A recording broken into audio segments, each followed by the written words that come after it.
क्या अभी भी पॉसिबल है नीट को क्रैक करना?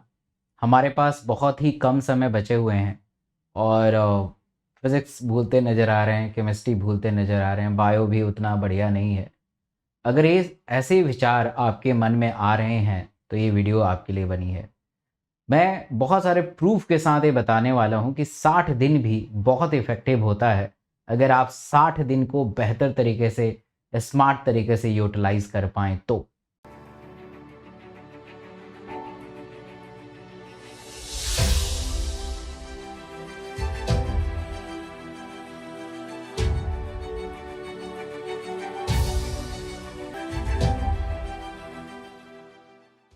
So hello everyone, this is Dr. S.K. Singh. I have done my MBBS from Lana Azad Medical College.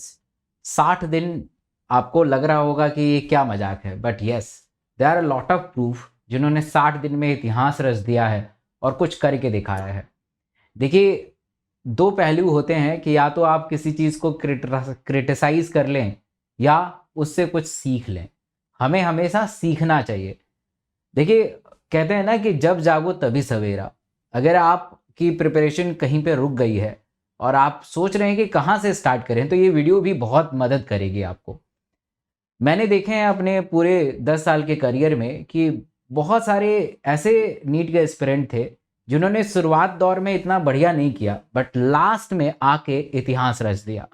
वो कोई ना कोई किसी न किसी गवर्नमेंट मेडिकल कॉलेज में सेलेक्ट ही हो गए। और ऐसे बहुत सारे एग्जाम्पल हैं, आप मेरे यूट्यूब के चैनल पे उनका इंटरव्यू भी देख सकते हैं।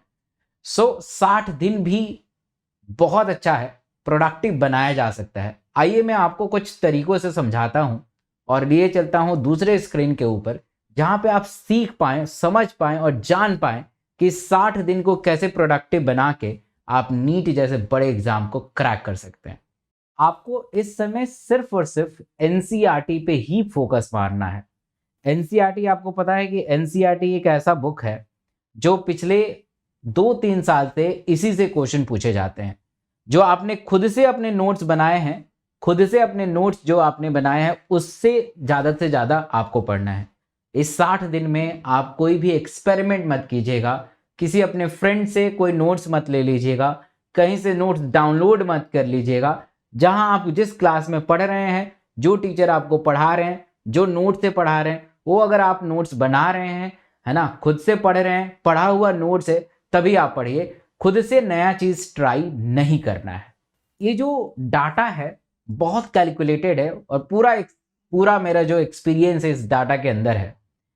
बहुत बच्चे कंफ्यूज हो जाते हैं, लास्ट के टाइम में खाली वो एमसीक्यू प्रैक्टिस करते हैं और उनका परफॉर्मेंस धीरे धीरे डाउन हो जाएगा। फिर कहते हैं कि मार्क्स नहीं बढ़ रहे हैं मेरे मॉक टेस्ट में, पीवाईक्यू तो हो जा रहा है क्योंकि पिछले साल भी पीवाईक्यू किया था, बट नए नए क्वेश्चन मेरे से नहीं हो रहे हैं, क्या करें। आप अगर सिर्फ एमसीक्यू करोगे तो आपके मार्क्स कभी नहीं बढ़ेंगे, क्योंकि आपने उस एमसीक्यू को करने के लिए आपने थ्योरी नहीं पढ़ी है। तो इसलिए आपको पता होना चाहिए कि कितना परसेंटेज होना चाहिए जिससे आपको अपने प्रैक्टिस पे देना है और थ्योरी पे देना है। अगर आपके पास 60 दिन बचे हैं तो क्वेश्चन प्रैक्टिस में 75% हिस्सा आपको प्रैक्टिस में जाना चाहिए और 25% हिस्सा जो है आपको थ्योरी पे जाना चाहिए। ठीक है, तो अगर आप 75% हिस्सा क्वेश्चन प्रैक्टिस करिए और 25% जो हिस्सा है उसे थ्योरी को रिवाइज करिए, क्योंकि 60 दिन बच गए हैं। आपने थ्योरी तो कभी ना कभी अपने क्लास 12th 11th या पढ़ा ही होगा, तो बस उस थ्योरी को रिवाइज करिए, क्वेश्चन प्रैक्टिस करिए। जब 30 दिन बच जाएगा तो आपके क्वेश्चन प्रैक्टिस का जो रेट है वो 85 हो जाना चाहिए और थ्योरी 15% होना चाहिए। थ्योरी 15% होना चाहिए। तो ये इस हिसाब से अपने टाइम को मॉड्यूलेट करना है। यहाँ पे मैंने फिक्स टाइम नहीं लिखा है क्योंकि टाइम वैरी करता है हर स्टूडेंट का। जब 15 दिन बच जाएंगे तो 90% हिस्सा क्वेश्चन प्रैक्टिस में जाएगा और सिर्फ 10% हिस्सा जो है थ्योरी में जाएगा। और जब 7 दिन बच जाएंगे तो आपको कुछ भी प्रैक्टिस नहीं करना है, 0%, और 100% आप थ्योरी पढ़िएगा। क्योंकि लास्ट के 7 डेज में आप अगर किसी ऐसे क्वेश्चन से टकरा जाते हैं जिस क्वेश्चन का आंसर आपको नहीं पता है, तो आप डीमोटिवेट हो जाएंगे। आपको लगेगा कि मेरी प्रिपरेशन इतनी बेहतर नहीं है, इसलिए मैं इस क्वेश्चन को नहीं कर पा रहा हूं। तो मैं नहीं चाहता हूं कि आप लास्ट के टाइम में डीमोटिवेट होके अपने एग्जाम में बेहतर प्रदर्शन ना कर पाएं। इसलिए लास्ट के 7 days only for the revising theory theory theory and theory. Last में आपको कुछ भी प्रैक्टिस नहीं करना है। अब यहाँ पे कुछ टिप्स हैं जो मैं आपको बताऊंगा, हर सब्जेक्ट के टिप्स कि उस 60 दिन में फिजिक्स को कैसे करना है, केमिस्ट्री को कैसे करना है, बायो को कैसे करना है, ताकि और आप में इंप्रूवमेंट नजर आए। फिजिक्स के लिए फॉर्मूला बेस्ड क्वेश्चन प्रैक्टिस करना है आपको। मैंने लास्ट वीडियो में बताया था कि जो भी आप प्रीवियस ईयर के क्वेश्चन कर रहे हैं 15 साल, इससे ज्यादा नहीं, तो हर क्वेश्चन में कौन सा फॉर्मूला यूज किया गया है उसका एक सेपरेट नोटबुक बनाइए और उसी को रिवाइज कर करके नए नए क्वेश्चंस का प्रैक्टिस करिए। अगर नए क्वेश्चन को प्रैक्टिस कर रहे हैं तो उस नए क्वेश्चन में कौन सा फॉर्मूला लगा हुआ है उसको फिर से नोट डाउन करिए, क्योंकि मैक्सिमम नीट के अंदर फॉर्मूला बेस्ड क्वेश्चन आते हैं, न्यूमेरिकल आते हैं। अगर इसमें आपने कमांड बना लिया तो फिजिक्स बेहतर हो जाएगा। केमिस्ट्री 3 पार्ट होता है, फिजिकल, इनऑर्गेनिक, ऑर्गेनिक। फिजिकल में अगेन फॉर्मूला बेस आपको पढ़ाई करनी है, क्योंकि फिजिकल केमिस्ट्री ज्यादातर उसमें न्यूमेरिकल बेस्ड क्वेश्चन आते हैं, कुछ थ्योरी बेस्ड भी रहते हैं, बट ज्यादातर 85 to 90% क्वेश्चन न्यूमेरिकल बेस्ड होते हैं। तो आपको यहाँ पे भी फॉर्मूला बेस्ड करना है। फिजिकल केमिस्ट्री में जितने फॉर्मूले हैं आपके एनसीईआरटी बुक में एक जगह लिख के और उसको रिवाइज करते रहिए। इनऑर्गेनिक के लिए सिर्फ और सिर्फ एनसीईआरटी पढ़ना है।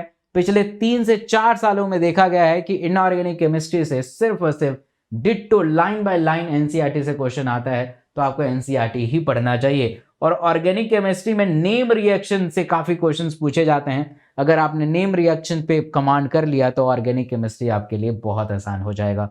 आइए बायो की तरफ चलते हैं और देखते हैं बायो में क्या करना है। बायोलॉजी में अगर आप प्लस के मेरे स्टूडेंट हैं, अनअकैडमी के प्लस के स्टूडेंट हैं, आप डेली 5 बजे से 8 बजे शाम को आ जाइए, आपको 360 मिलेगा। यानी डेली 5 से 8 आओ, 360 लेके जाओ। ये स्लोगन है और ये सत्य भी है। अगर आपने प्लस नहीं लिया है, नॉन प्लस के स्टूडेंट हैं, तो डेली आपको 3 घंटा देने की जरूरत है। सुबह 9 बजे अनअकैडमी के ऊपर, 8 बजे अनअकैडमी के ऊपर और 11 बजे यूट्यूब के ऊपर डॉक्टर एसके सिंह के चैनल के ऊपर। अगर आपने 3 घंटा मुझे दे दिया हर दिन, तो बदले में आपको 360 मिलेगा, ये दावा है। तो ऐसे अगर करेंगे तो 60 दिन को भी प्रोडक्टिव बना के और अपने नीट में सफलता हासिल कर सकते हैं और अपने मेडिकल कॉलेज में जाने का रास्ता खोल सकते हैं। वीडियो कैसी लगी तो कमेंट सेक्शन में जरूर बताइएगा और इस वीडियो को अपने दोस्तों के साथ शेयर करिए ताकि उनको भी पता चल सके। अभी तक इस चैनल को सब्सक्राइब नहीं किया है तो डू सब्सक्राइब, ताकि आप बेहतर कर पाएं।